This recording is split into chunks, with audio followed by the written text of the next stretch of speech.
Hey guys, hope you're having a great day today. Absolutely gorgeous outside. um, Made the French onion chicken yesterday. I hope you guys really, I do hope you enjoy it. Sorry, my hands are really dry and picking at them because like that. But anyhow, so that's it. I really hope you try the French onion chicken because it's absolutely awesome. Guaranteed you'll like it. If you like cheese, onions, chicken, mushrooms, garlic, it's good. But anyhow, so spent the morning cleaning out the shed and or my wood shop, but it's really just the shed, as you guys have seen in previous videos. Gonna start working on some projects now that the weather broke. Last couple days have been absolutely gorgeous. We're supposed to have a few days next week that drop back down in the 40s, but it's about that time.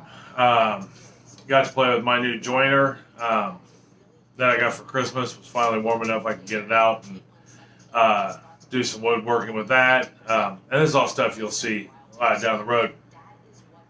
I have every intentions of I want to do a series of videos that entail how to build small things. Kind of like a starter gig for woodworking. Plus, I'm going to start working on the hutch. I got to finish the trash can still for the kitchen. But I want to video and put on YouTube my building of my dining room table and the hutch in the dining room and things like that. But anyhow, so going forward, that's what my primary thing will be. And we'll still cook on Wednesday, so I'll still have my Tuesday table talk, and we'll look at the fish here and there. And unless you guys want to see more fish, then just let me know. So today, I was thinking about canning, and I thought, Chris has had several of her friends that we're friends with here in town and Facebook friends. Ask about canning. A couple of them want me to do a canning class, which would be awesome. Pretty much any canning video I do could be a canning class in and of itself. But I thought, well, let's run through tools and thoughts on what you need for canning. That was my thought for today, at any rate. So we're gonna look at what all you need just for the basics of canning. By the way, if you ever want to get a sipper cup thermos thing, Hydro Peak, not that they're by any means sponsoring me. I'd never even heard of them before Chris got me this.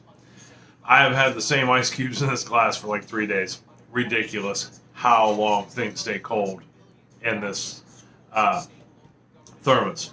So I don't know if all their products are like that, but I'm here to tell you this particular thermos, made by Hydro Peak, amazing. So anyhow, let's talk about the basics. What will you need? You will need jars and lids. You will need something to can them in, something to take the jars out of, a place to store them, proper jars, proper lids, and rings. So let's get started with that. What are we canning in? All right, well, first question is, what do you want to can? Now, if all you're doing is jams and jellies or high acidic foods, which is anything with a pH over 7, you can water bath can. So with that, you just need a water bath can. Now, you can buy those. They're just big 23-quart stock pots with a thing on the bottom to keep your jars off the bottom. But I have found with everybody I know that cans, once you get into water bath canning, you want to start canning everything. So that being said, your other option is a pressure canner. All right, so our pressure canner, which you've seen 1,000 times, right here, it is made by Presto. has gauge, weight, which tells you that won't let you go any higher than 15 psi. And you start blowing things up, but things pop and emergency action happens. So I would suggest, especially starting out canning, running with something like this. This is our second Presto, and the first Presto we had was actually my mother-in-law's that she had for decades, and the seal went, that we couldn't get another seal for it. So let's talk about that for a second. Things you know. Now, there's a couple different types of pressure canners you can buy. They have, I think it's the American is what it's called, and it's made by, I'm assuming the American company. I don't know. You'll see them on like YouTube and on the internet, and they're like $400 or $500. They're really expensive. When you're first getting into canning, just to make sure you like it, and I found no difference in any of the pressure canners, which is why we went with this one. And that's just researching. It's not like I've owned them all. This one was the best for the value. This is a 23 quart container. It can hold a lot more than we ever can to begin with. And they've got a really good rating, and they're very safe. These you can find from anywhere from like 85 bucks to about 120, 130. Just depending on where you look. Don't buy used, buy new. And here's why I say that. Like my old Presto canner, we can't buy a ring for at the moment. You know, a gasket. The gasket, and I know I've talked about this in another video, but the gasket's right here. You have to replace this. You know, you should replace it every couple years. You know, but you want to check it every time you use it, make sure it's not broke. So if you're buying used and you don't buy, you may not be able to get parts for what you're buying for. I guess is what I'm saying. At least not right away, because I can find those online, those gaskets online, but everybody's out of stock, and it's hard to say if and when that's ever going to happen again. But like the gauges, you want to keep an eye on it, have it checked, or replaced. I know here in Newark, I can take it to one of the, I can't remember the city building name or what the department is, weights and measures, and have that tested for a couple bucks to make sure it's okay, or I can just buy a new one. That's the most important thing, is availability of parts, how often you have to fuss with it, easy use. You have to fuss with all of them a little bit, though, as far as just maintenance and upkeep. There is maintenance and upkeep to this. Well worth it, though. This new one here, I should be able to pass to my grandkids. So, you've determined that you got your pressure canner. Now, with this pressure canner, you know, it's got the rack in it. You know, we actually have two of these racks, which is nice, because you want, if you have to do, I can do 2 layers of quart jars in here, the big jars, and you want something in between those. You can't stack them on top of each other without a rack, and you never want your stuff sitting on the bottom, straight on the bottom. You want them on a rack, so you get that circulation underneath, and they don't break. But, so we've got that covered. You decided that this is what you want. You can water bath in this, you can pressure can in this. You can do everything you need to do in this one. They make smaller ones, which if that's all you can afford, great. You know, they are a little cheaper. They're 13 quart, I think.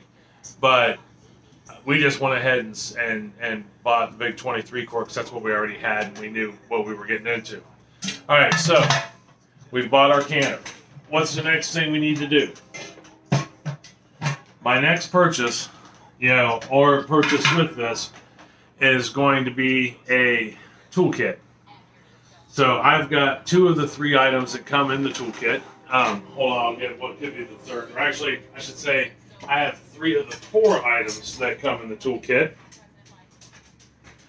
Sam, it was a stick. You can't eat it. So, things that come in the toolkit. Ball makes them. There's several companies that make them. But it'll come with a funnel. It'll come with a magnet tool. It's got a magnet on the end. And what this does is, so Ball says you don't have to sterilize your lids anymore, or their lids anymore. that all you have to do is wash them, let them air dry, and they're good for use. But if you use aftermarket lids, I highly recommend putting them in simmering water when you go to use them. So like when you start the process, put them in a small sauce pot, simmering water, and let them warm up. Now, you don't want to stick your hands in that hot water, magnet tool. The next thing you'll need, jar tongs. When you get jar tongs, I mean, they'll look like this new. If anything happens to break off of this rubber seal right here, get new ones. It's very important. That thing slips, that jar slips. You're talking 240 degrees of hot something, potentially going all over you and anybody standing near you. So you want that grip on there. I have a pair that I show in almost all my canning videos to stress the importance of that. I mean, that's important. The quality of your tools and having good tools that are functional, that's important. All right, and then the last thing that I don't have, we haven't had one in years, and it's a debubbling tool, which is essentially a blue plastic stick that looks like has stair steps on the bottom of it. And what that does is the stair step portion does exactly what I did on this stick here with these lines. It tells you what the 1 inch mark is, 3/4, half, and 1/4 inch mark are. That way you can, depending on what you're canning, will determine how far from the top of the lid you need to be. A lot of stuff you water bath can, jellies, jams, preserves, only have to be 1/4 inch from the top, where a lot of meat products have to be about 3/4 of an inch to 1 inch from the top. So that's a good tool to have, especially when you're first starting out. Like I said, all this comes in a kit, and they're not horribly expensive, about $10, you know, for the kit, maybe 15 depending on where you go, and you can find them almost anywhere that sells canning supplies. So hardware stores carry them, like your big box stores. Grocery stores carry them, like Target, most department stores, any place that sells kitchen stuff, usually carries at least this set and accessories. Alright, so now we've got our pressure canner that we can also water bath in. It's good to go, and we've got our toolkit. So, the only thing that's left, well, there's two things left. And the one thing's not quite a necessity if you have a laptop or a computer. But the next thing we're going to look at is jars.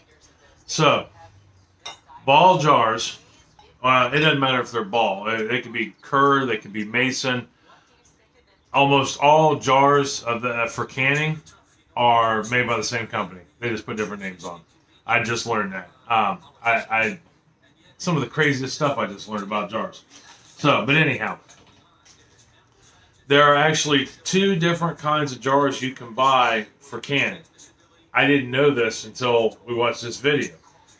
So, there are water bath jars, and then there are canning jars for pressure canning. So, pressure canning jars you can water bath, but water bath jars you cannot pressure can. You can run the risk of breaking them. They're not quite the same density of glass, so they can't handle that heat and pressure. How do you tell them apart? Well, the first thing that you'll do when you look at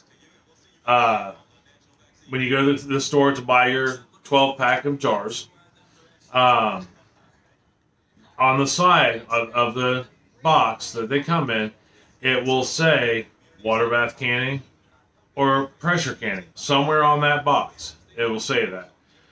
Another telltale sign is, see how that jar doesn't have any markings on it at all? Yeah, sorry, it's a little dusty. It's been down in the basement. And this one has lots of markings on it.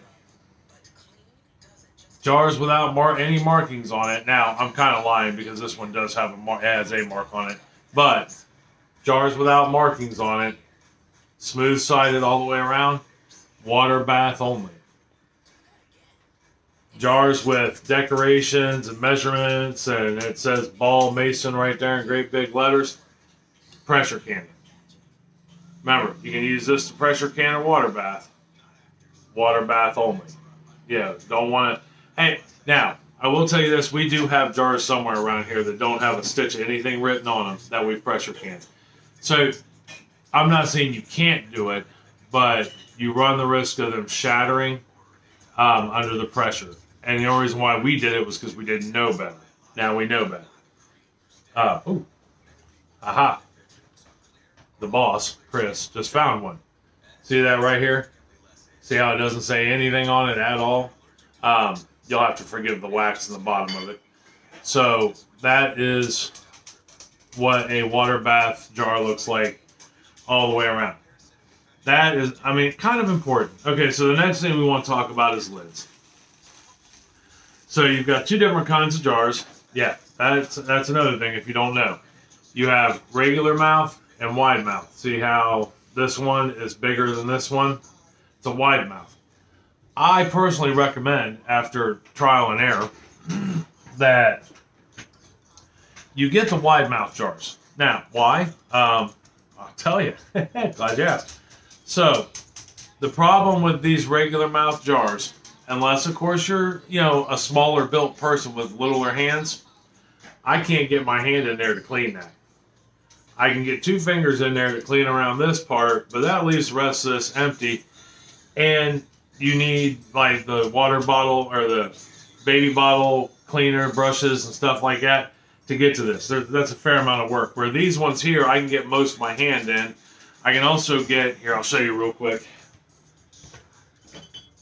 Now we have baby bottle brushes and things like that that we use to get to that, but I can get any brush in here I need to get that clean. Where this one here, your standard brush like this, doesn't fit. Well, it does, but it's a pain in the butt to get in and out. So, easy use, wide mouth jars. Now, I mean, you can't find any, that's fine. These will still work. We used regular mouths forever. Now with the jars, that leads me to lids. So, there's a few different types of lids you can buy. If you get on Amazon, now I recommend, and I'm going to tell you why I recommend this, that if you can, get the ball jars that match the lids. Or get the ball lids that match the jars. I just feel better for whatever reason using theirs. But if you have to go aftermarket, there's a couple things to consider. When you're looking at lids, like you're going to buy them on Amazon, this is an aftermarket lid right here. See that red ring? Make sure that's the glue ring. That's the silicone base that seals it. See how that has one there? And even these, you can tell Ball uses their own special formula. See how dark that is compared to this one? This one's still acceptable. By all means, is that still acceptable. We use them all the time. They're an aftermarket lid. Here's the one recommendation with the aftermarket. See how these are gold? For whatever reason, humidity will cause these to rust relatively quick, like in a matter of like 6 months. And when you're canning stuff that could be good for over a year, the last thing you want is rust. Rust is not your friend. So where the Ball canning jars have yet to, I've never seen them rust. I mean, I'm sure they could if they were like at, a bazillion% humidity all the time. But these ones can rust fast if you're not careful. So you want to take that into consideration. Now, there is one more jar lid out there. Well, there's a couple more, but the next one I want to talk about, if you see them online, do not purchase them. And they have a white silicone ring around them. Those aren't so hot, and they fail 90% of the time. So, I mean, you could try them. The worst that's going to happen is they won't seal, and then you're going to have a refrigerator full of stuff that you wanted to water bath. Now, if that would have happened, per se. Say, like, you did 12 jars of chili. 12 quart pots of 12 jars of chili, and you were going to store them, but not one lid sealed. So you got 12 quarts sitting in your fridge. It's not like you have to eat all 12 quarts. And you don't have to throw it away. So what you do is you go, if you have those lids and they've failed, as long as you have more than 1 quart, you can redo them. So all you'd have to do is just dump them back out, wash your jars, warm up whatever food it was that you were processing, And once it's warm, start the process over again. You just have to warm everything back up. It's like when you do chicken broth, you let it sit overnight so the fat rises to the top in the fridge, skim the fat off of it, and then you warm it back up. You can do that. And in the meantime, go find some jar lids. Jar lids can be hard to find, and you may have to order them online. And be careful ordering stuff online. People lately, especially even though the pandemic's kind of, we're teetering near the end of the whole life is horrible isolation thing. People are still trying to rip you off on anything they can online. So be leery of that. I saw somebody on Amazon that was selling 12 packs of these lids that you can normally buy in a store. That's lids and rings. I prefer to just buy the lids. The lids used to retail for about $4 for a dozen. And if you can find them, they're like $6 to $8 now, depending on what store you go to. But I saw somebody selling 2 packs of 12, which is just 2 standard packages of lids, and they were $35. Don't buy into that. Please don't buy into that. All right, so we now have everything we need to start canning. We've got the proper jars, we've got the proper lids, and if you buy these, by the way, these lids, the rings, you can use until they rust, which could take a lifetime. These are only good for one-time use. They make multiple use lids. They're kind of neat. I'm not so sure on them yet because I've not tried them, but they are out there. There's like 2-3 companies that make them. Some people swear by them, some people don't. Then they're reusable multiple times. And that's kind of neat. But like I said, I've not really dabbled into those too much, but there's lots of stuff online and on YouTube of people testing them and trying them out. If that's something you're interested in, look it up. Check it out. Let me know if you like them. Maybe I'll check them out one of these days. But anyhow, so we've got all the stuff we need. We've got our tool set. We've got our jars. We've got lids that are going to be good for us. We've got our pressure canner. So what's left? We will pretend now that we've canned something. We'll pretend this is full of high-end, fancy tomato sauce. Where do I keep it? You do not want to keep it any place that's hot, like 80, 90 degrees, or if at all possible, heavy in humidity. Idealistically, if you have a basement, that's probably the best place to keep it. Like, I know, even though this house is, 120 years old that we're in right now, 121 this year, as a matter of fact, the basement, which used to be a root cellar, I'm sure, at one point, and also someplace to keep your coal, it stays a constant 66 to 70 degrees. And other than in the peak of summer when I have to run a dehumidifier, the humidity stays below 55%. That is ideal for storing canned goods. Ball jar recommends you keep most of your stuff stored at 65 to 70 degrees, which almost everybody recommends that, and with very little humidity. Our old house that had a dehumidifier built into the AC system would pull the humidity out of the air, and it would be, great. The only humidity created in the house was from all the fish tanks. But that's something to keep in mind. You don't want you don't want sunlight beating through them. You don't want high heat. You don't want high humidity. So, when you go to start canning, think about, okay, where can I put this? During the winter time, at least in the Northeast, when you run your heat, it automatically draws all the moisture out of your house. Like right now, my basement's actually drier than the Sahara Desert.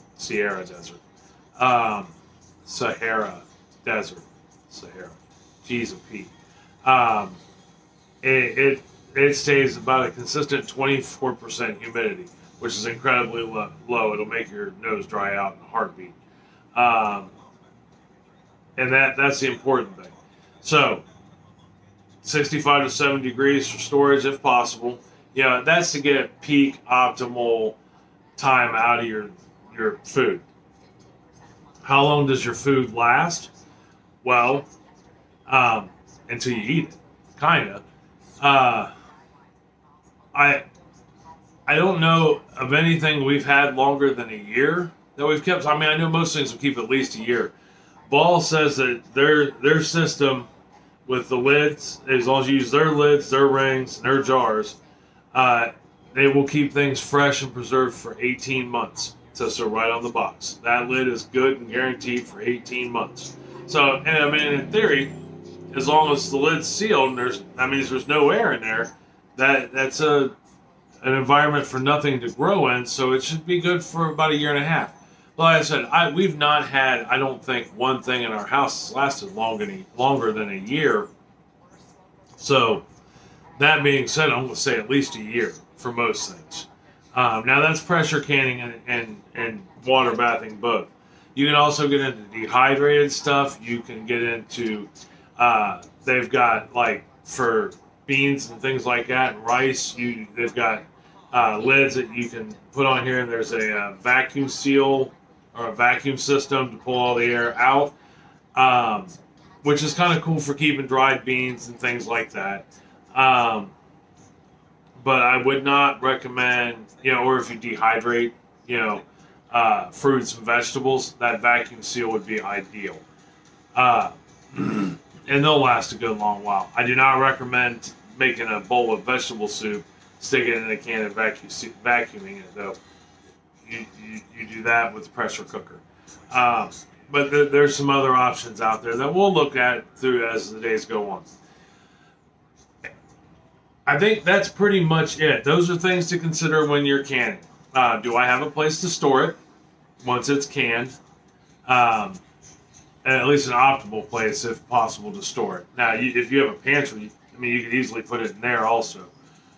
But do I have a place to store it? It's the first thought you should have. What kind of apparatus are you going to use to pressure can with? I recommend the Presto 23 quart. That's what I have. That's what we've always used, so that's what I know the best. It's also one of the more reasonably priced ones. Do I have the toolkit? You want your funnel, your magnet, your air bubble poker thingy, and your tongs. And then, okay, what am I going to start canning? What kind of jars do I need? Am I water bath canning jams and jellies? I'll get jam and jelly jars. And they come in all shapes and sizes with cool patterns on them, for that matter. Am I using the clear jars or actual jam and jelly jars? Or am I going to be pressure canning and I need jars that are designed for pressure canning? Do I have enough lids? Do I need to buy lids? What kind of lids should I use? I recommend the ball lids. Ball lids will say ball on the jar or on the box. They'll also say made in America. And that's kind of important because a lot of canning lids, they look like ball, but they're not. They won't say made in America on them. Some knockoffs will even say ball on the lid. The Ball company in and of itself doesn't exist anymore, but the name does. They still make a fine product, but because it's just the name, you can have knockoffs that say ball on them also. So, kind of look for that. But the true ball canning jars, which are made, and lids, which are all made here in Ohio, from my understanding from something I watched the other day, will say made in America on them. Not that I'm against buying stuff from overseas, but that way you're getting a good, that's how we know that we're getting the right product. That way I know if it doesn't last 18 months, I can go out and call Ball or email them and say, hey, look, I canned this on this date because we dated our lid, and the lid failed for whatever reason. My fault, their fault, and I can maybe get a replacement lid. Never know. But it's important for reinsurance, at least in our house it is. But you do what is best for you and your family always. That's just my recommendation. So, I think that's it. All right? I love you guys. I hope you have a great day. I hope you do consider canning as an option of keeping and storing food, especially if you've started gardens and things like that. It'll make it last longer. You can get better use out of the things you grew. So, that being said, I love you. Tell somebody else you love them. It'll make their day a whole lot better, I promise. I really do. And I will talk to you later. All right, see you on the flip side. Bye.